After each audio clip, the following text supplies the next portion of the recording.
है। इंडिया अपनी total crude oil ज़रूरत का 40 से 50% इसी रास्ते से मंगवाता है, इसलिए यहाँ कोई भी ऑयल टेंशन इंडिया की एनर्जी सिक्योरिटी के लिए भी बहुत बड़ा खतरा है। तो फ्रेंड्स, ये जो है बहुत ही नैरो पाथवे है। शिपिंग लेन सिर्फ 3 किलोमीटर चौड़ी है हर तरफ, इनबाउंड या आउटबाउंड, इसलिए इसे टैंकर ट्रैफिक मैनेज करना मुश्किल होता है। अब जियोपॉलिटिकल कन्फ्लिक्ट जब है तो ईरान और यूएस इजराइल के बीच जो टेंशन हो रही है, ईरान इससे बंद करने की धमकी देता है, जिससे ग्लोबल ऑयल मार्केट में बहुत ही डिसरप्शन आते हैं। तो हम सिंपल वर्ड्स में कहें तो स्ट्रेट ऑफ हार्मोज दुनिया की तेल की लाइफलाइन है। ये एक नैरो वाटर रूट है जहाँ से दुनिया की लगभग 20% ऑयल सप्लाई गुजरती है।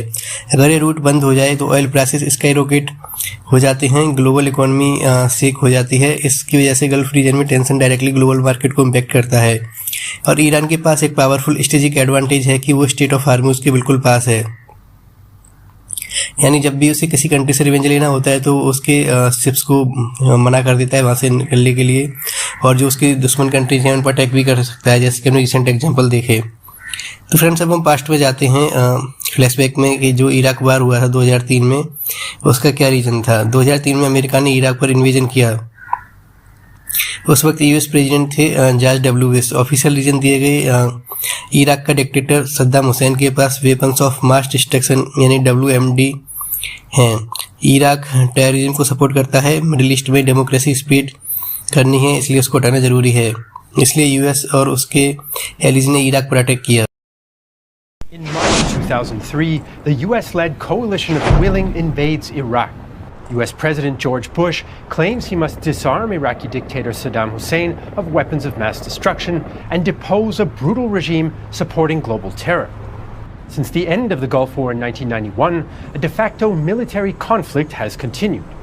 US and allied jets enforce no-fly zones in northern and southern Iraq and attack Iraqi air defense, which regularly fires at their aircraft. The US military has thousands of troops in the region and a plan in case of war with Iraq, Operational Plan 1003. But O-Plan 1003 is defensive and involves far too many troops. US Defense Secretary Donald Rumsfeld wants low troop deployment levels, reducing them even further in the post-conflict stages. Some military leaders, like Central Command's General Tommy Franks, disagree. The debates result in delays, lots of changes, and little time for post-conflict stabilization planning. A CENTCOM officer complains. Every friggin' request, they wanted to see the numbers. They wanted to know how many reservists. It delayed every move and sucked energy out of CENTCOM staff. It was ridiculous. There's only so much capacity